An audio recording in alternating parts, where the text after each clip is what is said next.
뜨거운 스팀이 다리미판 위로 뿜어져 나왔다.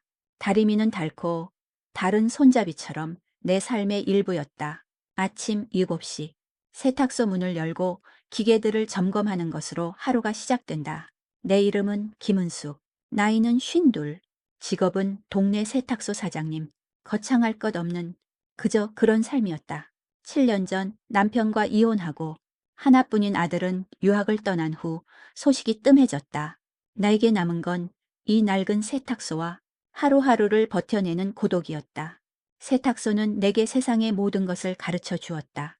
사람들의 흔적을 씻어내고 얼룩진 인생들을 깨끗하게 만들어주는 일.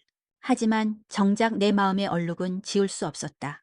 나는 매일 똑같은 옷들을 다리미로 펴고 주름진 시간을 보냈다. 어쩌면 나는 내 삶의 주름을 펴고 싶어서 이 일을 하는지도 몰랐다. 햇살이 세탁소 창문으로 비집고 들어왔다. 그 빛은 먼지 가득한 공기를 가로질러 춤을 추듯 반짝였다. 나는 가만히 그 빛을 바라보았다. 저 빛은 분명히 존재하는데 나는 왜 이토록 어두운 곳에 홀로 서 있는 기분일까? 외로움은 습관처럼 내 몸에 달라붙어 있었다. 숨을 쉬는 것만큼 자연스러웠고 밥을 먹는 것만큼 당연했다. 사람들은 내게 혼자여도 괜찮죠? 하고 물었지만 나는 한 번도 괜찮았던 적이 없었다. 아줌마, 안녕하세요. 경쾌한 목소리가 문을 열고 들어왔다. 예술가 지훈이었다. 그는 항상 밝은 색깔의 옷을 입었고 그 옷에는 물감 얼룩이 묻어 있었다. 그는 나에게 활기를 가져다주는 존재였다. 붓을 들고 캔버스를 스치는 손짓만큼이나 자유로운 영혼이었다. 어이쿠. 지훈 씨, 오늘은 꽤나 지저분하네. 하하, 작업하다가요. 이번엔 좀 격렬했거든요. 그는 웃으며 내게 옷을 건넸다. 그의 옷에서는 물감 냄새와 함께 알 수 없는 젊음의 향기가 풍겼다.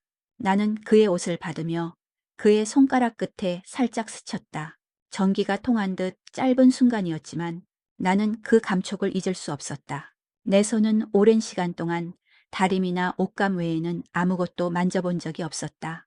지훈이 나가자 곧이어 다른 손님이 들어왔다. 민준이었다. 그는 항상 똑같은 회색 코트를 입고 왔다. 단정하고 조용하며 그의 옷처럼 묵직한 사람이었다. 그는 이 동네 병원 의사였다. 50대 후반, 아내와 사별한 지 몇 년 되었다고 들었다. 그는 지훈과는 정반대의 사람이었다. 그는 내게 편안함과 안정감을 주었다. 이모님, 지난번 코트 덕분에 병원 회의 잘 마쳤습니다. 감사합니다. 그는 늘 나를 이모님이라 불렀다. 그 호칭에는 존경과 거리가 공존했다. 나는 그가 건네는 말 한마디에도 진심이 담겨 있음을 느꼈다. 그의 눈빛은 늘 따뜻했고 나를 바라보는 시선에는 연민 같은 것이 서려 있었다. 민준이 돌아간 후 나는 다시 혼자가 되었다. 하지만 마음속은 더 이상 텅 비어 있지 않았다. 지훈의 활기, 민준의 따뜻함. 나는 그 두 가지 다른 감정을 동시에 느끼며 혼란스러웠다. 이 감정은 우정일까? 아니면 그 이상일까? 그때였다. 문이 다시 열리고 세 번째 남자가 들어왔다. 태호. 그는 내가 가장 알 수 없는 사람이었다. 그는 항상 고급스러운 수트를 입었고 그의 옷에는 얼룩 하나 없었다. 그의 얼굴에는 감정의 흔적이 거의 없었다. 나는 그를 볼 때마다 마치 잘 닦인 유리창을 보는 기분이었다. 속을 알 수 없는 사람, 세탁물 맡깁니다. 그는 항상 짧은 말만 남기고 돌아섰다. 하지만 나는 그의 눈에서 희미한 슬픔을 읽을 수 있었다. 그 슬픔은 마치 내 마음속의 외로움과 닮아 있었다. 나는 그가 건넨 옷을 받으며 생각했다. 이 세 명의 남자들, 그들은 모두 내게 어떤 의미일까? 그리고 나는 왜 그들에게 이토록 마음이 흔들리고 있는 걸까? 나는 그 답을 찾기 위해 오늘도 다리미를 든다. 내 하루는 매일 똑같은 패턴으로 흘러갔다. 아침 9시, 문을 열고 기계를 돌린다. 냄새와 먼지, 그리고 희미한 비누 향이 섞인 공기가 나의 하루를 감쌌다. 세탁소 밖 세상은 늘 분주하게 돌아갔지만 내 안의 시간은 멈춰버린 듯했다. 사람들은 각자의 목적지를 향해 바쁘게 걸어갔고 나는 그들의 옷을 통해 그들의 삶을 잠시 엿보는 사람이었다. 옷에는 그 사람의 냄새가 배어 있었다. 땀 냄새, 향수 냄새, 때로는 알 수 없는 그리움의 냄새까지. 이 세탁소는 내 삶의 전부였다. 아니, 정확히 말하면 내게 남겨진 전부였다. 남편과의 결혼 생활은 지독한 외로움으로 끝이 났고 아들은 나를 떠나 새로운 삶을 찾아 떠났다. 나는 홀로 남겨졌다. 나라는 존재는 더 이상 그 누구에게도 필요 없는 것처럼 느껴졌다. 거울 속에 나는 늘 피곤한 얼굴을 하고 있었다. 주름은 깊어졌고 눈빛은 생기를 잃어갔다. 나는 가끔 거울을 보며 생각했다. 이 모습이 과연 나일까? 내 안에 아직 살아있는 무언가가 있기는 할까? 가장 먼저 찾아오는 사람은 민준 씨였다. 그는 늘 수요일 오전에 세탁물을 맡겼고 금요일 오후에 찾아갔다. 그의 옷은 항상 단정했다. 구겨진 곳 하나 없고 흠잡을 데 없는 완벽한 상태였다. 그는 의사답게 깨끗하고 신중한 사람이었다. 그는 내게 늘 이모님, 오늘도 고생 많으시네요 라고 인사했다. 그의 목소리는 차분했고 그 눈빛에는 늘 따뜻한 위로가 담겨 있었다. 나는 그의 눈빛을 볼 때마다 나도 모르게 편안해지는 것을 느꼈다. 마치 오랜 친구를 만난 듯한 기분이었다. 그의 외로움이 나의 외로움과 닮았다는 것을 직감적으로 알 수 있었다. 그는 아내와 사별한 후 홀로 남겨진 사람이었고 나는 남편과 이별한 후 홀로 남겨진 사람이었다. 우리는 서로에게 아무런 말도 하지 않았지만 깊은 공감대를 형성하고 있었다. 이번 주말에 병원에서 행사가 있어서요. 이 코트 신경 좀 써주시면 감사하겠습니다. 그가 건넨 코트를 받으며 나는 고개를 끄덕였다. 그의 손끝이 내 손에 살짝 스쳤다. 그 짧은 접촉만으로도 내 마음속에 무언가가 미세하게 흔들렸다. 그것은 그리운 감촉이었다. 오랜 시간 동안 잊고 지냈던 누군가의 따뜻한 손길. 나는 그 코트를 다리미로 펴는 내내 그의 손을 생각했다.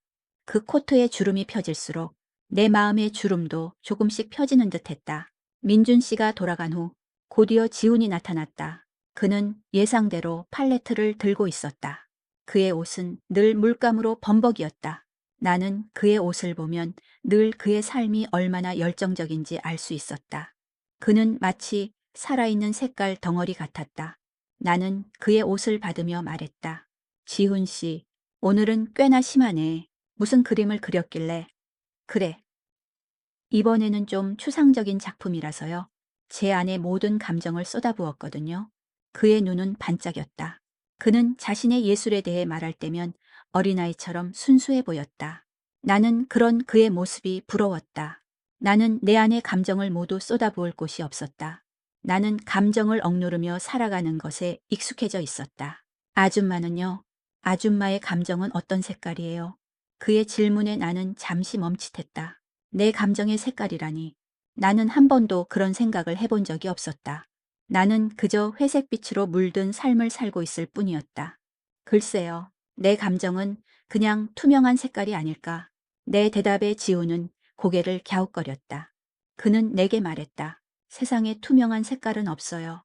투명하다는 건 아직 발견되지 않은 색깔일 뿐이죠. 그의 말은 내 마음속에 작은 파문을 일으켰다. 나는 그의 옷을 세탁기에 넣으며 생각했다. 나는 정말로 투명한 존재일까? 아니면 아직 발견되지 않은 색깔을 품고 있는 것일까? 그리고 마지막으로 태호가 찾아왔다. 그는 늘 해가 질 무렵에 왔다. 그의 수트는 완벽하게 다려져 있었다. 그는 마치 세상의 어떤 얼룩도 용납하지 않는 사람처럼 보였다. 하지만 나는 그의 눈에서 희미한 어둠을 보았다. 그의 눈은 깊고 텅 비어 있었다. 마치 모든 것을 잃어버린 사람처럼 그는 다른 두 사람과 달리 내게 아무런 말도 걸지 않았다. 그저 세탁물을 건네고 영수증을 받아갈 뿐이었다. 다 됐습니다. 내가 건넨 옷을 받으며 그의 손이 내 손에 스치는 순간 나는 차가운 온기를 느꼈다. 그의 손은 얼음장처럼 차가웠지만 그 차가움 속에는 따뜻함을 갈망하는 무언가가 숨겨져 있는 것 같았다. 나는 그를 볼 때마다 왠지 모르게 마음이 아팠다. 그의 외로운 뒷모습은 마치 어둠 속으로 사라지는 그림자 같았다. 세 명의 남자들, 그들은 모두 다른 방식으로 내게 다가왔다. 한 사람은 따뜻한 위로로, 한 사람은 활기찬 열정으로, 그리고 다른 한 사람은 침묵의 외로움으로 나는 그들의 존재가 내 삶의 작은 균열을 만들고 있음을 느꼈다. 그 균열 속으로 빛이 스며들기 시작했다. 나는 더 이상 혼자가 아니었다. 하지만 동시에 나는 그들의 감정을 동시에 품고 있는 나 자신을 보며 혼란스러웠다. 이 감정은 우정일까? 아니면 위험한 사랑일까? 나는 그 답을 찾기 위해 오늘도 다리미를 든다. 내 일상은 잔잔한 호수와 같았다. 하지만 그날 작은 돌멩이 하나가 던져졌다. 민준 씨가 평소처럼 회색 코트를 맡기러 왔다. 그런데 그의 코트에는 윗단추가 떨어져 나가고 없었다. 나는 무심코 그에게 말했다. 단추가 떨어졌네요. 제가 달아드릴게요. 그는 잠시 망설이더니 옅은 미소를 지었다. 이모님께 폐를 끼치는 것 같아서요. 괜찮아요. 제 일인걸요. 나는 그의 코트를 받아들고 구석에 있던 바느질 도구함을 꺼냈다. 오래된 실과 바늘, 그리고 여분의 단추들이 담겨 있는 작은 함이었다. 나는 그의 코트와 어울리는 단추를 찾아 조심스럽게 바느질을 시작했다. 바느질하는 내내 그의 시선이 내 손끝에 머물러 있다는 것을 느낄 수 있었다. 그의 시선은 따뜻하고 부드러웠다. 그가 건네는 침묵은 어떤 말보다 더 많은 것을 담고 있었다. 아내도 바느질을 참 좋아했어요. 저에게 늘 옷을 챙겨줬었는데 그의 목소리는 낮고 조용했다. 나는 바느질을 멈추고 그의 얼굴을 바라보았다. 그의 눈에는 아련한 그리움이 서려 있었다.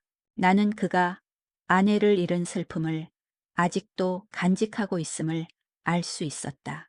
그는 내게 자신의 아내에 대한 이야기를 처음으로 털어놓았다. 그의 이야기는 잔잔했지만 그 안에는 깊은 슬픔이 녹아 있었다. 나는 그저 조용히 바느질을 계속하며 그의 이야기를 들어주었다. 내 손은 그의 코트에 단추를 달아주고 있었지만 내 마음은 그의 아픔을 함께 느끼고 있었다. 바느질이 끝난 후 그는 진심 어린 눈빛으로 나를 바라보며 말했다. 정말 감사합니다. 이모님. 마치 아내가 해준 것처럼 따뜻하네요. 그의 말에 나는 가슴이 뭉클해졌다. 우리는 서로의 외로움을 확인하고 서로에게 작은 위안을 건네는 존재가 되었다. 민준 씨가 돌아간 후 얼마 지나지 않아 지훈이 작업복을 들고 세탁소에 왔다. 그의 옷에는 커다란 빨간 물감 자국이 선명하게 남아 있었다. 아줌마, 이거 지울 수 있을까요? 제게는 정말 소중한 작업복이거든요.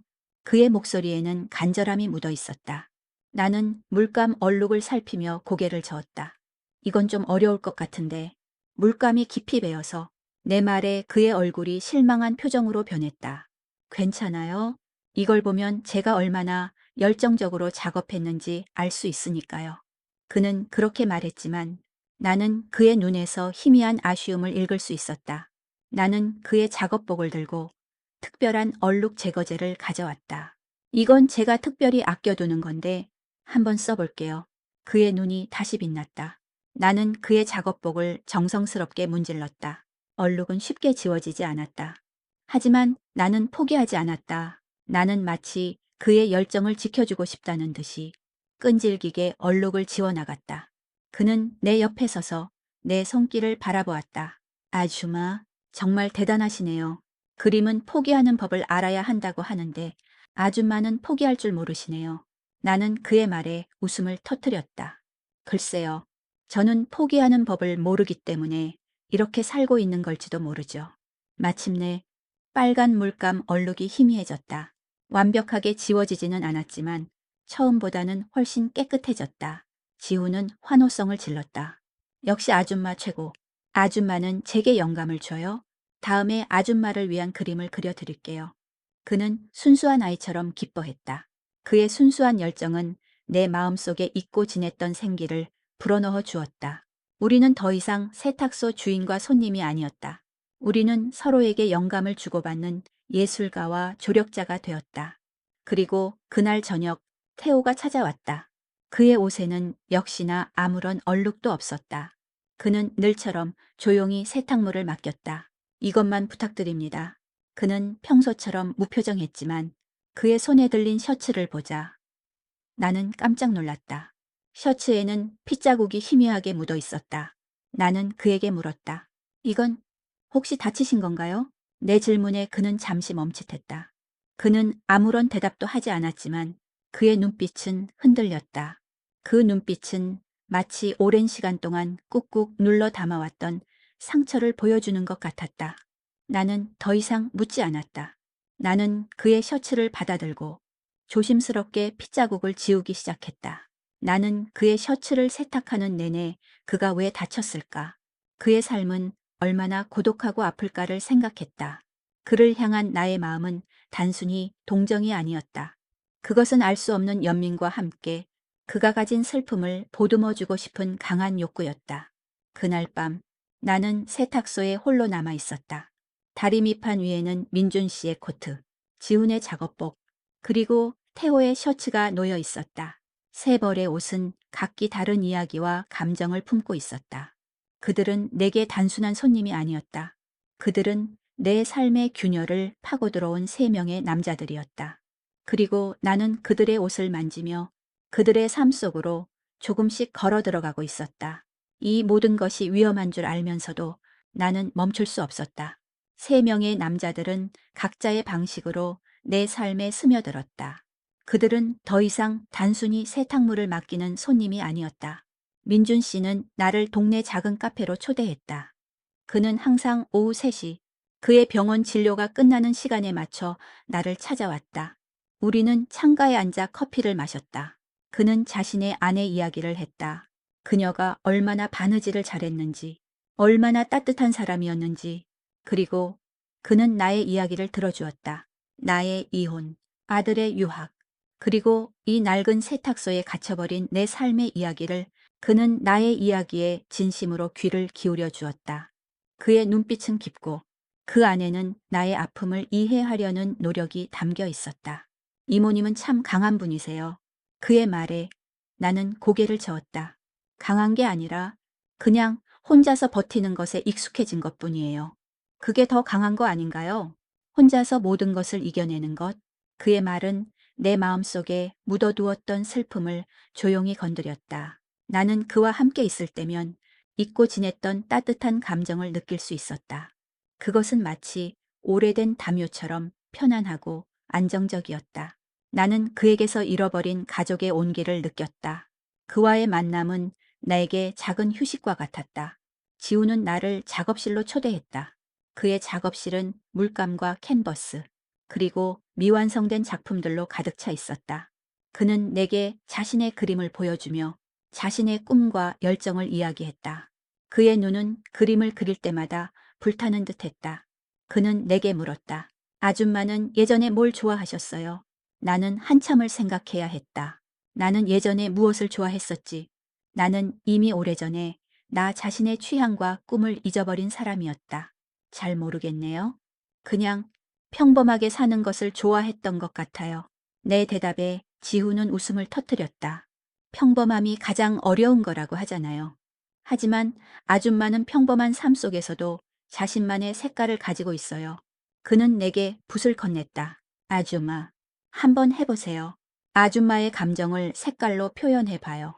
나는 떨리는 손으로 붓을 잡았다. 하얀 캔버스 위에 붓을 대는 순간 나는 무엇을 그려야 할지 몰라 망설였다. 지우는 내 손을 잡고 붓을 움직였다. 그의 손은 따뜻하고 부드러웠다. 우리는 함께 캔버스 위에 노란색과 파란색을 섞어 녹색을 만들었다. 그 녹색은 마치 새싹이 돋아나는 것처럼 생기 있었다. 지훈과 함께 있는 시간은 나에게 잃어버린 젊음과 열정을 되찾아주는 것 같았다. 나는 그의 존재를 통해 다시 살아나는 기분을 느꼈다. 그리고 태호, 그와의 만남은 다른 두 사람과는 달랐다. 그는 나를 따로 만나자고 하지 않았다. 하지만 어느 날 그가 세탁소로 찾아왔다. 그는 손에 들린 종이봉투를 내게 건넸다. 이모님, 지난번 셔츠 고맙습니다. 이건 작은 답례입니다. 나는 봉투를 열어보았다. 안에는 고급스러운 마카롱이 들어있었다. 나는 그에게 고맙다고 인사했다. 그는 아무 말 없이 나를 바라보았다. 그의 눈빛은 여전히 알 수 없었지만 그 속에는 따뜻한 온기가 스며들어 있었다. 그는 그날 이후로 가끔 세탁소로 찾아와 나와 함께 시간을 보냈다. 우리는 아무런 말도 하지 않았다. 그는 그저 세탁소 한쪽에 앉아 책을 읽거나 창밖을 바라보았다. 나는 다리미를 펴고 옷을 개는 내 일을 계속했다. 우리의 침묵은 어색하지 않았다. 그것은 서로의 존재를 인정하고 서로의 외로움을 공유하는 방식이었다. 사장님은 참 조용하시네요. 어느 날 그가 처음으로 내게 말을 걸었다. 그의 목소리는 낮고 깊었다. 네, 딱히 할 말이 없어서요. 좋네요. 저는 조용한 게 좋아요. 시끄러운 사람들은 다들 자기 이야기만 하려고 하거든요. 그의 말에 나는 씁쓸한 미소를 지었다. 사장님은 다른 사람들과 잘 어울리지 못하시는 것 같아요. 내 말에 그는 아무런 대답도 하지 않았다. 하지만 나는 그의 눈빛에서 숨겨진 상처를 읽을 수 있었다. 그의 고독은 스스로 선택한 것이 아니라 그를 둘러싼 세상이 그에게 강요한 것 같았다. 나는 그에게 다가가고 싶었다. 그의 얼음 같은 벽을 깨고 그의 마음속으로 들어가고 싶었다. 새 남자와 보내는 시간은 나를 혼란스럽게 만들었다. 나는 민준 씨에게서 안정감을, 지훈에게서 생기를, 그리고 태우에게서 깊은 공감과 연민을 느꼈다. 나는 그들에게 모두 마음을 주고 있었고 이 감정들이 뒤섞여 나는 내가 누구인지 알 수 없게 되었다. 나는 그들의 사랑을 동시에 받고 있는 이 상황이 행복하면서도 동시에 깊은 죄책감을 느꼈다. 나는 이 세 사람을 속이고 있는 걸까? 나는 이 세상에서 가장 행복한 도둑이면서 가장 비참한 도둑이었다. 나는 이 관계를 어떻게 해야 할지 몰랐다. 내 마음속의 감정은 걷잡을 수 없이 커져갔다. 민준 씨를 만나면 그의 따뜻함에 위안을 얻었고 지훈을 만나면 그의 열정에 다시 살아나는 기분을 느꼈다. 그리고 태호와 함께 침묵 속에 앉아 있을 때면 나는 그가 가진 깊은 슬픔을 보듬어주고 싶었다. 나는 내가 이 세 사람 모두에게 사랑받고 있다는 사실에 행복했지만 동시에 그들을 속이고 있다는 죄책감에 시달렸다.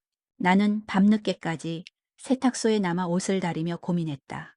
나는 과연 누구를 선택해야 하는가? 아니, 나는 과연 이 사랑을 선택할 자격이 있는가? 나는 이 관계를 끝내야 한다고 생각했지만 동시에 이 행복을 놓아버리고 싶지 않았다. 나는 이기적이었다. 나의 외로움을 채우기 위해 나는 세 사람의 마음을 이용하고 있는 것 같았다. 어느 날 오후 민준 씨가 세탁소로 찾아왔다. 그는 평소처럼 따뜻한 미소를 짓고 있었지만 그의 눈빛에는 무언가 결심한 듯한 흔적이 있었다.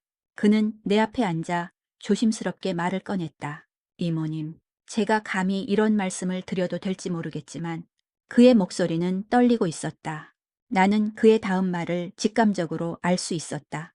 심장이 쿵 하고 떨어지는 것 같았다. 저는 이모님을 진심으로 좋아합니다. 그의 고백은 조용했지만 내게는 천둥처럼 크게 들렸다. 나는 아무런 대답도 할 수 없었다. 나는 그의 눈을 피했다. 나는 그에게 거짓말을 하고 싶지 않았다. 하지만 동시에 그에게 진실을 말할 용기도 없었다. 이모님, 저는 아내를 잃고 오랜 시간 동안 외로웠습니다. 하지만 이모님을 만난 후 저는 다시 살아갈 용기를 얻었습니다. 이모님은 제게 다시 가족을 가질 수 있다는 희망을 주셨어요. 그의 진심 어린 고백에 나는 눈물이 핑 돌았다. 나는 그의 손을 잡고 싶었다. 그의 손을 잡고 내가 얼마나 외로웠는지, 그리고 그가 나에게 얼마나 큰 위안을 주었는지 말해주고 싶었다. 하지만 나는 그럴 수 없었다. 내 마음속에는 이미 다른 두 사람이 자리하고 있었기 때문이다. 민준 씨, 저는, 나는 말을 잇지 못했다. 그때였다. 문이 열리고 지훈이 들어왔다. 그는 늘처럼 활기 넘치는 모습이었다. 아줌마, 저 드디어 작품 완성했어요. 아줌마 덕분이에요. 이것 좀 보세요. 그는 커다란 캔버스를 들고 들어왔다. 캔버스에는 내 모습이 그려져 있었다. 하지만 그것은 내가 알던 내 모습이 아니었다. 그림 속에 나는 밝은 색깔의 옷을 입고 환하게 웃고 있었다. 내 눈은 생기로 가득 차 있었고 내 얼굴은 행복해 보였다. 이게 저예요. 네, 아줌마가 제게 준 영감을 그림으로 옮겨봤어요. 아줌마는 제게 삶의 색깔을 가르쳐 주셨어요. 그의 말에 나는 다시 한번 죄책감을 느꼈다. 나는 그에게 색깔을 가르쳐 줄 자격이 없었다. 나는 그저 회색빛으로 물든 사람이었으니까. 지훈은 민준 씨를 보고 눈을 동그랗게 떴다. 이분은, 아, 네, 지훈 씨.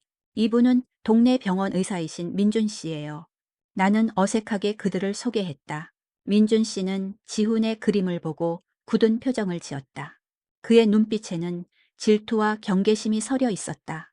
그때 또 다른 손님이 들어왔다. 태호였다. 그는 평소처럼 무표정했지만 그의 눈빛은 날카롭게 빛나고 있었다. 그는 민준 씨와 지훈이 함께 있는 것을 보고 잠시 멈칫했다. 그는 아무 말 없이 세탁물을 건넸다. 하지만 그의 눈빛은 내게 질문하고 있었다. 이 사람들은 누구냐고. 세 사람이 한 공간에 모인 순간 나의 감정은 통제 불능 상태가 되었다. 나는 이 상황을 어떻게든 해결해야 한다고 생각했다. 나는 그들을 속이고 있는 이 관계를 끝내야 한다고 생각했다.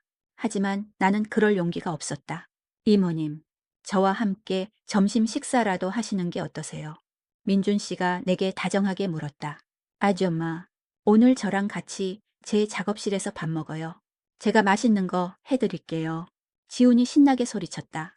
나는 그들의 눈을 피하며 말했다. 두 분 모두 저에게는 너무 소중한 분들이에요. 하지만 나는 말을 잇지 못했다. 나는 그들에게 더 이상 거짓말을 할 수 없었다. 나는 그들에게 진실을 말해야 했다. 나는 이 관계를 끝내야만 했다. 그렇지 않으면 나는 영원히 이 죄책감의 미로 속에서 헤어나오지 못할 것 같았다. 내 마음은 갈기갈기 찢어지는 듯했다. 세 남자가 한 공간에 서 있었고 나는 그들 사이에 갇힌 것처럼 느껴졌다. 민준 씨는 나에게 진심을 고백했고 지훈은 나를 향한 그의 열정을 그림으로 보여주었다. 그리고 태호는 그는 아무 말도 하지 않았지만 그의 눈빛은 가장 깊은 질문을 던지고 있었다. 나는 더 이상 이 상황을 모른 척할 수 없었다. 나는 그들에게 이 모든 것을 솔직하게 말해야 했다. 죄송해요. 잠시만 저 좀 혼자 있게 해주세요. 나는 떨리는 목소리로 말했다. 민준 씨는 걱정스러운 눈빛으로 나를 바라보았고 지훈은 당황한 표정을 지었다. 태호는 아무 말 없이 뒤돌아섰다. 그는 세탁소를 나가는 마지막 순간까지도 뒤를 돌아보지 않았다. 그의 뒷모습은 차갑고 단호해 보였다. 나는 그들이 모두 나간 후에도 한참 동안 그 자리에 서 있었다. 내 심장은 불안정하게 요동쳤다. 나는 내가 얼마나 이기적인 사람이었는지 깨달았다. 나는 그들의 사랑을 동시에 받으며 행복해했지만 그 행복은 내 것이 아니었다. 그것은 내가 그들에게서 훔친 행복이었다. 나는 그들이 내게 준 사랑만큼 그들에게 상처를 주고 있었다. 그날 밤 나는 잠을 이룰 수 없었다. 나는 민준 씨의 진심, 지훈의 순수한 열정, 그리고 태호의 깊은 고독을 떠올렸다. 그들 각자와의 만남은 내게 소중했다. 민준 씨는 내게 삶의 안정감을 되찾아 주었다. 나는 그와 함께 있을 때면 오랜 시간 동안 잊고 지냈던 평온함을 느꼈다. 지훈은 나에게 삶의 색깔을 되찾아 주었다. 나는 그의 순수한 열정을 보며 다시 살아나는 기분을 느꼈다. 그리고 태호는 그는 내가 가진 가장 깊은 외로움을 이해하는 유일한 사람이었다. 나는 그와 함께 있을 때면 말하지 않아도 모든 것을 이해받는 기분을 느꼈다. 나는 그들을 모두 사랑했다. 아니, 정확히 말하면 나는 그들이 내게 준 모든 감정들을 사랑했다. 나는 그들이 내게 준 안정감, 열정, 그리고 공감을 사랑했다. 하지만 나는 그들 중 누구 하나를 선택할 수 없었다. 나는 그들을 모두 잃고 싶지 않았고 동시에 그들을 모두 소유하고 싶었다. 다음 날 나는 세 사람에게 연락을 했다. 나는 그들에게 내 솔직한 마음을 이야기하기로 결심했다. 나는 이 모든 것을 끝내야만 했다. 그렇지 않으면 나는 영원히 나 자신을 용서할 수 없을 것 같았다. 가장 먼저 민준 씨를 만났다. 우리는 우리가 처음 만났던 카페에 앉아 있었다. 나는 그에게 내가 얼마나 혼란스러웠는지, 그리고 그의 고백이 내게 얼마나 큰 감동이었는지를 이야기했다. 민준 씨. 저는 민준 씨를 정말 소중하게 생각해요. 민준 씨는 제게 잃어버린 가족의 온기를 되찾아 주셨어요. 하지만 나는 말을 잇지 못했다. 나는 그에게 다른 두 남자의 존재에 대해 말해야 했다. 하지만 나는 그를 아프게 할 자신이 없었다.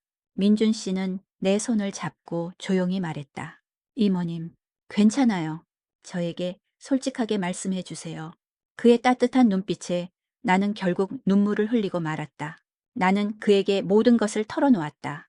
내가 지훈과 태호를 만나고 있다는 사실을, 내가 그들 모두에게 마음을 주고 있다는 사실을, 나의 이야기가 끝난 후에도 그는 여전히 내 손을 잡고 있었다.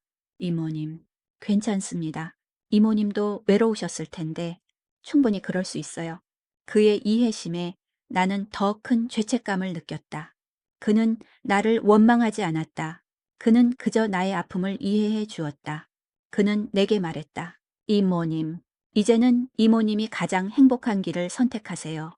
제가 아니어도 괜찮아요. 이모님이 행복하시다면 그것으로 충분합니다. 그의 말에 나는 눈물을 멈출 수 없었다. 나는 그에게 진심으로 미안했다. 그리고 고마웠다. 다음은 지훈을 만났다. 나는 그의 작업실로 찾아갔다. 그는 내게 자신의 그림을 보여주며 자신의 꿈을 이야기하고 있었다. 나는 그의 이야기를 듣고 있을 때 갑자기 모든 것을 멈춰야 한다는 것을 깨달았다. 나는 그의 순수한 열정을 더 이상 속일 수 없었다. 지훈 씨, 미안해요. 제가 지훈 씨를 친구 이상의 감정으로 만나고 있었어요. 하지만 나는 그에게 모든 것을 털어놓았다. 지훈은 내 이야기를 듣고 난 후 잠시 침묵했다. 그의 얼굴은 혼란스러웠지만 곧이어 그의 얼굴에는 슬픔이 번졌다. 아줌마. 저는 아줌마가 제게 준 영감이 진심이라고 생각했어요. 하지만 아줌마는 저에게만 그런 감정을 느낀 게 아니었군요. 나는 아무런 대답도 할 수 없었다. 나는 그의 눈을 피했다. 나는 그에게서 빛을 빼앗고 있었다. 나는 그의 순수한 마음을 짓밟고 있었다. 괜찮아요. 아줌마. 괜찮아요? 아줌마는 제게 충분히 좋은 사람이었어요. 아줌마 덕분에 저는 다시 그림을 그릴 용기를 얻었어요. 그는 그렇게 말했지만 그의 눈빛은 더 이상 빛나지 않았다. 나는 그에게서 가장 소중한 것을 빼앗았다. 나는 그에게서 순수함을 빼앗았다. 마지막으로 나는 태호에게 연락을 시도했다. 하지만 그는 나의 전화를 받지 않았다. 나는 그의 집으로, 그의 사무실로 찾아갔지만 그를 만날 수 없었다. 나는 그를 잃어버렸다. 내가 가장 솔직해지고 싶었던 순간 나는 그를 잃어버렸다. 나는 세탁소로 돌아와 홀로 앉아 있었다. 나의 손에는 민준 씨의 코트, 지훈의 작업복, 그리고 태호의 셔츠가 들려 있었다. 나는 그들의 옷을 만지며 내가 그들에게 준 상처를 떠올렸다. 나는 그들을 모두 잃었다. 나는 그들의 사랑을 훔치려 했지만 결국 나는 아무것도 가질 수 없었다. 나는 다시 혼자가 되었다. 하지만 이번의 외로움은 이전과는 달랐다.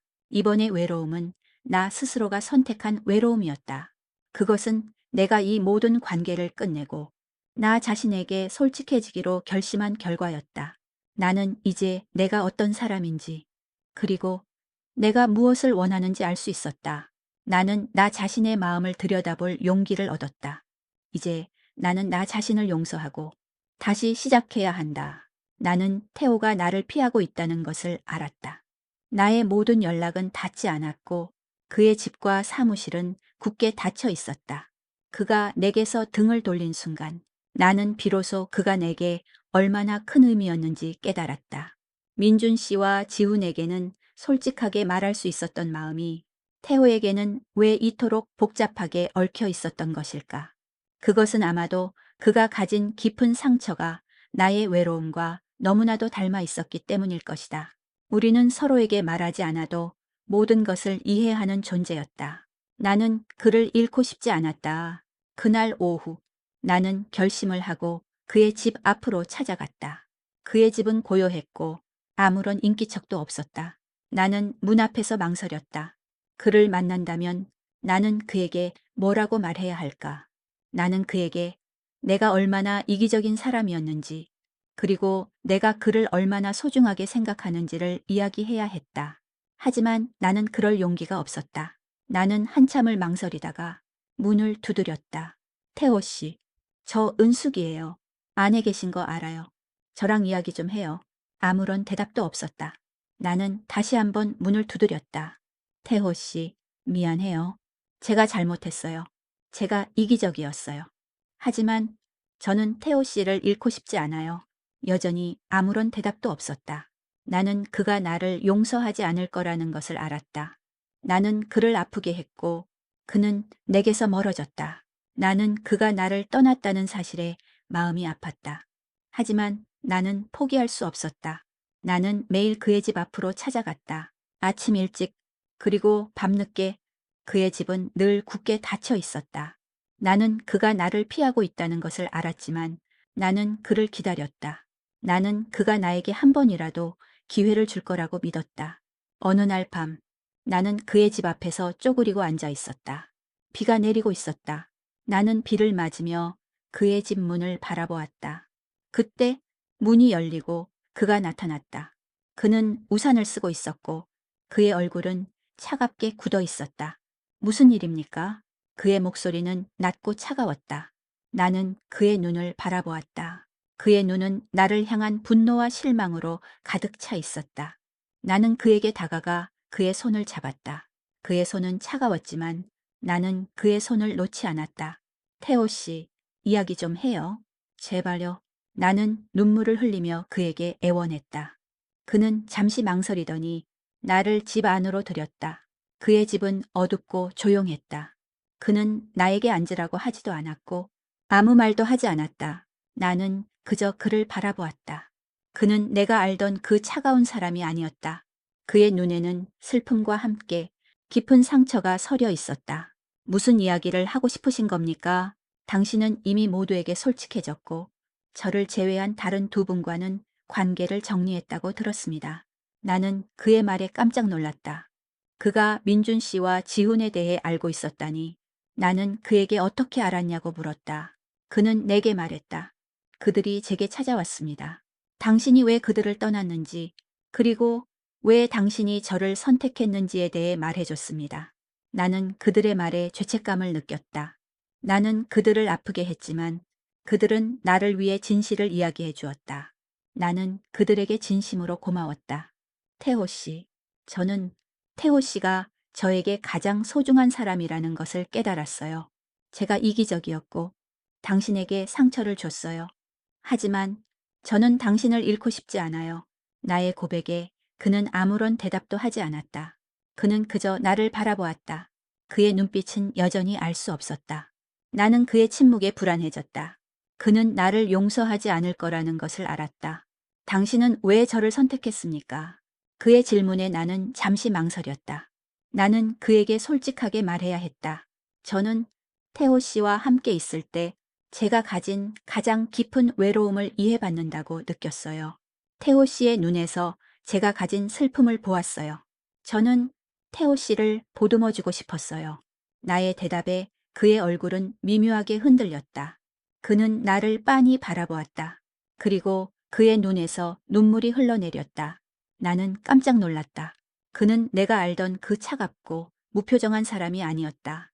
그는 상처받은 사람이었다. 그는 내게 자신의 과거를 털어놓았다. 그는 성공한 사업가였지만 동시에 모든 것을 잃은 사람이었다. 그는 가족을 잃었고 친구들을 잃었다. 그는 세상에 홀로 남겨진 사람이었다. 그의 외로움은 나보다 훨씬 더 깊었다. 이제 알겠습니다. 당신은 저를 선택한 게 아니라 저에게서 당신의 외로움을 보았군요. 그의 말은 내 가슴에 비수처럼 꽂혔다. 나는 그에게 뭐라고 말해야 할지 몰랐다. 나는 그에게 미안했다.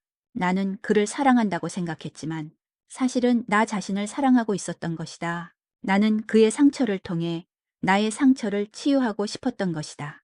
나는 그에게 다가가 그의 손을 잡았다. 태호 씨, 미안해요. 하지만 저는 당신을 정말로 소중하게 생각해요.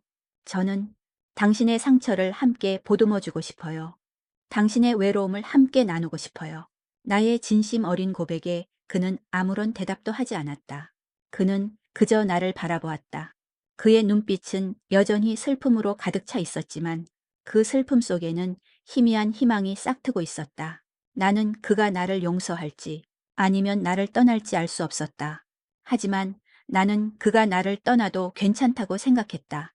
나는 그에게 내 진심을 전했고 그것만으로도 충분하다고 생각했다. 나는 더 이상 도둑이 아니었다. 나는 내 진심을 드러낸 사람이었다. 태호는 나를 용서했다. 하지만 그것은 쉬운 용서가 아니었다. 그는 내게 말했다. 나도 당신처럼 이기적인 사람입니다. 내 외로움을 당신에게 투영했고 당신의 상처를 통해 내 상처를 보듬어주고 싶었으니까요. 우리는 서로의 이기심을 인정하고 서로의 상처를 보듬어주기로 했다. 우리의 관계는 이제 막 시작된 것이었지만 그 안에는 깊은 이해와 신뢰가 자리하고 있었다. 하지만 우리의 관계는 쉽게 받아들여지지 않았다. 가장 큰 반대는 태호의 가족이었다. 그의 아버지는 유명한 사업가였고 그에게는 이미 약혼녀가 있었다. 그녀는 그의 사업 파트너의 딸이었다. 그들의 결혼은 두 회사의 합병을 의미하는 것이었다. 나의 존재는 그들의 모든 계획을 망치는 것이었다. 당신은 우리 가족에게 무엇을 줄 수 있습니까?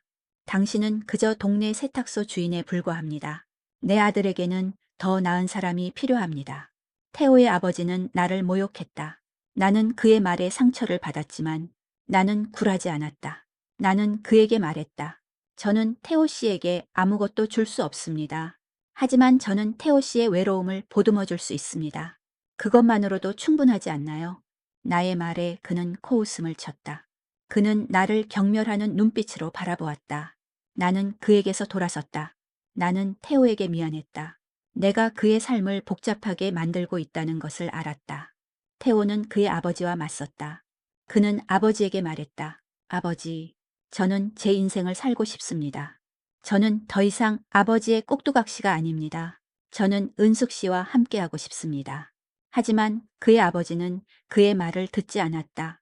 그는 태호에게 모든 것을 빼앗겠다고 협박했다. 태호는 모든 것을 잃을 수도 있었다. 그의 사업, 그의 가족, 그의 명성. 나는 그에게 말했다. 태호 씨, 저 때문에 모든 것을 잃지 마세요. 저는 괜찮아요. 저는 혼자가 되는 것에 익숙하니까요. 하지만 그는 고개를 저었다. 은숙 씨, 저는 당신을 포기하지 않을 겁니다. 저는 당신을 만난 후 비로소 제가 살고 싶다는 것을 깨달았어요. 당신은 저의 유일한 희망입니다. 그의 말에 나는 눈물을 흘렸다. 나는 그가 나를 위해 모든 것을 포기할 수도 있다는 사실에 죄책감을 느꼈다. 하지만 동시에 나는 그가 가진 진심에 감동했다. 태호는 그의 약혼녀를 만났다. 그녀는 아름답고 똑똑하고 완벽한 여자였다. 그녀는 태호에게 말했다. 태호 씨, 저는 태호 씨를 사랑해요. 태호 씨가 원하는 것이라면 뭐든지 해줄 수 있어요. 하지만 왜 하필 그 여자입니까? 그녀는 태호 씨와 어울리지 않아요. 나는 그녀의 말에 상처를 받았다. 나는 그녀와 비교할 수 없는 사람이었다. 나는 그저 평범한 세탁소 주인에 불과했다. 태호는 그녀에게 말했다. 미안합니다. 저는 당신을 사랑하지 않습니다. 저는 다른 사람을 사랑합니다. 그의 말에 그녀의 얼굴은 창백해졌다. 그녀는 그에게서 돌아섰다. 나는 그녀의 슬픔을 보며 마음이 아팠다. 나는 그녀에게서 그녀의 사랑을 빼앗고 있었다. 우리의 관계는 순탄하지 않았다. 우리는 매일 새로운 장애물에 부딪혔다. 태호의 아버지는 우리를 떼어놓기 위해 온갖 방법을 동원했다. 그는 내게 돈을 주려 했고 나를 협박하기도 했다. 나는 그 모든 시련을 견뎌냈다. 나는 태호를 사랑했고 그를 포기할 수 없었다. 어느 날 나는 민준 씨와 지훈을 만났다. 그들은 우리를 걱정하고 있었다. 이모님, 괜찮으세요? 태호 씨가 너무 힘들어하는 것 같아서요. 아줌마, 태호 형님, 정말 대단하세요. 아줌마를 위해 모든 것을 포기할 수 있다고 하시더라고요. 나는 그들에게 말했다. 네, 괜찮아요. 우리는 함께 모든 것을 이겨낼 겁니다. 그들은 나를 응원해 주었다. 나는 그들에게서 진심 어린 위로를 받았다. 나는 그들이 나의 선택을 존중해주고 나를 응원해준다는 사실에 감사했다. 나는 태호와 함께 모든 시련을 견뎌냈다. 우리는 서로에게 의지하고 서로에게 힘이 되어 주었다. 우리의 사랑은 그 어떤 시련도 이겨낼 수 있을 만큼 강해졌다. 우리는 서로의 상처를 보듬어주고 서로의 외로움을 채워주었다. 나는 더 이상 혼자가 아니었다. 나는 그와 함께 있었다. 우리의 사랑은 세상의 모든 비난과 편견을 이겨낼 수 있을 만큼 강해졌다.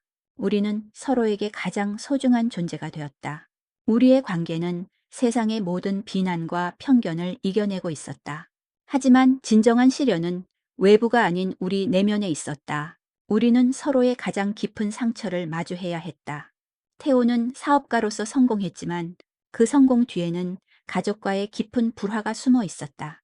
그의 아버지는 그에게 항상 완벽을 요구했고 그의 어머니는 아버지의 그늘에 숨어 살았다. 태호는 사랑받는 법을 배우지 못했다. 그는 오직 성공해야만 인정받을 수 있다고 믿으며 자랐다. 그의 차가움은 스스로를 지키기 위한 방어막이었다. 나는 그의 외로움의 근원을 이해할 수 있었다. 어느 날 밤, 나는 그의 집에서 그와 함께 있었다. 그는 와인 잔을 들고 창밖을 바라보고 있었다. 그의 얼굴은 어둠 속에서 더 깊은 슬픔을 품고 있었다. 은숙 씨, 저는 사랑받는 것이 뭔지 모르겠어요. 그의 목소리는 미세하게 떨리고 있었다. 나는 그의 손을 잡았다. 그의 손은 따뜻했지만 그 안에는 어린 시절의 외로움이 그대로 남아있는 것 같았다. 나는 그에게 나의 이야기를 해주었다. 나의 이혼, 그리고 아들과의 멀어진 관계에 대해 저는 남편에게서 사랑받지 못했어요. 그리고 아들에게도 좋은 엄마가 아니었죠. 저는 항상 혼자였어요. 나의 이야기에 그는 아무 말도 하지 않았다. 그는 그저 나의 손을 잡고 있었다. 우리는 서로의 상처를 보듬어주며 함께 울었다. 우리의 눈물은 서로의 아픔을 씻어주는 것 같았다. 우리는 서로에게 말했다. 괜찮아요. 이제는 우리가 서로를 사랑해주면 돼요.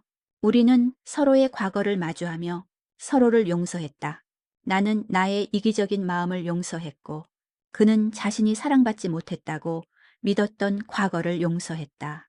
우리는 서로에게서 가장 깊은 상처를 발견했고 그 상처를 함께 치유하기 시작했다. 태호는 나를 그의 가족에게 다시 소개했다. 이번에는 그의 아버지가 아닌 그의 어머니에게. 그의 어머니는 나를 보고 놀란 표정을 지었다. 그녀는 내가 그의 아들과 어울리지 않는다고 생각했지만 나의 눈을 보고는 아무 말도 하지 못했다.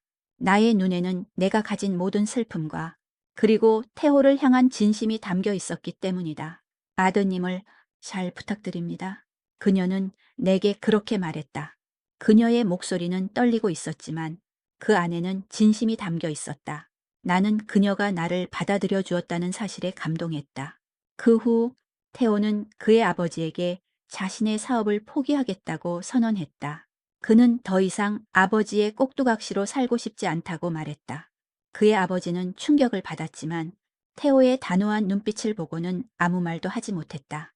태호는 모든 것을 잃을 각오를 하고 있었다. 그는 나를 위해 모든 것을 포기할 준비가 되어 있었다. 하지만 그때 태호의 아버지가 갑자기 쓰러졌다. 우리는 그를 병원으로 옮겼다. 그의 아버지는 의식불명 상태였다. 태호는 그의 아버지의 손을 잡고 울었다. 그는 아버지에게 솔직한 마음을 털어놓았다. 아버지, 저는 아버지에게 사랑받고 싶었어요. 아버지에게 인정받고 싶었어요. 그의 목소리는 슬픔으로 가득 차 있었다. 나는 그가 가진 슬픔을 함께 느꼈다. 나는 그가 얼마나 오랜 시간 동안 아버지의 사랑을 갈망해 왔는지를 알 수 있었다. 다행히 그의 아버지는 의식을 되찾았다. 그는 태호의 손을 잡고 말했다. 미안하다. 내가 너에게 너무 많은 것을 요구했었구나. 나는 그들의 화해를 지켜보며 눈물을 흘렸다. 그들의 화해는 내게도 큰 의미가 있었다. 나는 그들의 화해를 통해 나의 가족과의 관계도 회복될 수 있다는 희망을 보았다. 우리의 사랑은 이제 더 이상 세상의 비난과 편견을 두려워하지 않았다. 우리는 서로에게 가장 소중한 존재가 되었고 서로의 상처를 치유하며 함께 성장하고 있었다. 우리는 이제 새로운 삶을 시작할 준비가 되어 있었다.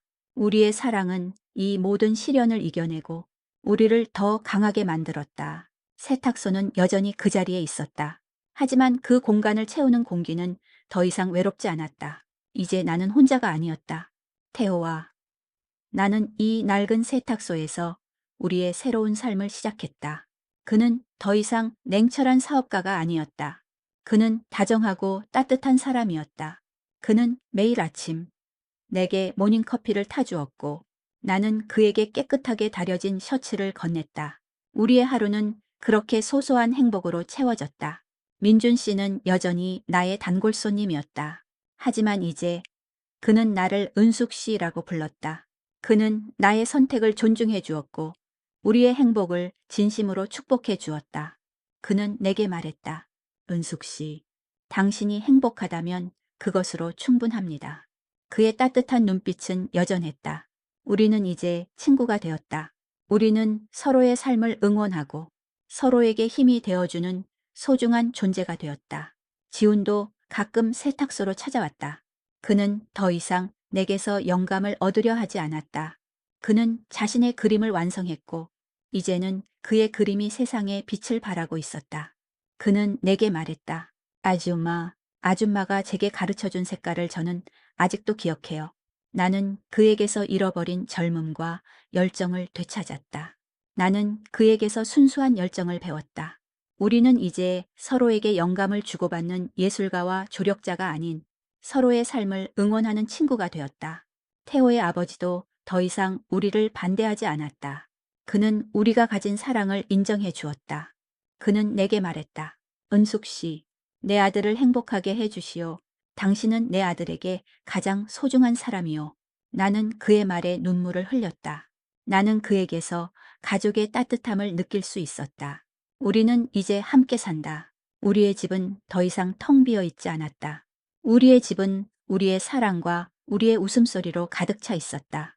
우리는 함께 요리를 하고 함께 산책을 하고 함께 우리의 미래를 이야기했다. 나는 더 이상 외롭지 않았다. 나는 더 이상 도둑이 아니었다. 나는 내 진심을 드러낸 사람이었고 그 진심은 내게 가장 소중한 것을 가져다 주었다. 어느 날 오후 태호는 나를 데리고 한적한 바닷가로 갔다. 우리는 모래사장에 앉아 파도 소리를 들었다. 그는 내 손을 잡고 말했다. 은숙 씨, 당신은 제게 다시 살아갈 이유를 주었습니다. 당신은 저의 구원이었습니다. 그의 말에 나는 눈물을 흘렸다. 나는 그에게 말했다. 태호 씨, 당신도 저의 구원이었습니다. 당신은 제가 가진 가장 깊은 외로움을 이해해 주었고 저에게 다시 사랑할 용기를 주었습니다. 우리는 서로를 바라보며 웃었다. 우리의 웃음소리는 파도소리와 함께 멀리 퍼져나갔다. 나는 이제 알았다. 사랑은 거창한 것이 아니었다. 사랑은 거창한 성공이나 명예를 가져다 주는 것도 아니었다. 사랑은 그저 서로의 외로움을 보듬어주고 서로에게 힘이 되어주는 소소한 일상이었다. 나는 그와 함께 이 평범한 삶을 살고 싶었다. 우리의 사랑은 이제 시작이었다. 우리는 함께 새로운 삶을 시작할 준비가 되어 있었다. 나는 그와 함께라면 그 어떤 시련도 이겨낼 수 있을 것 같았다. 나는 더 이상 도둑이 아니었다. 나는 사랑을 찾은 사람이었다. 그리고 나는 그 사랑을 영원히 간직할 것이다. 나는 도둑이었다. 50대 중반의 평범한 세탁소 주인장, 은숙은. 하지만 내 마음속에는 3명의 남자를 동시에 품고 있었다. 그들을 향한 마음은 하나하나가 소중했지만 동시에 그 모든 감정들이 불륜처럼 느껴졌다. 나는 이 세상에서 가장 행복한 도둑이면서 가장 비참한 도둑이었다. 그들의 다정한 눈빛, 따뜻한 손길, 그리고 진심 어린 말들이 나를 죄책감의 미로 속으로 깊이 끌어들였다. 이 사랑은 과연 구원일까? 아니면 파멸로 향하는 달콤한 덫일까? 나는 그 답을 알지 못한 채 오늘 아침에도 어김없이 그들의 옷을 다림질하고 있었다.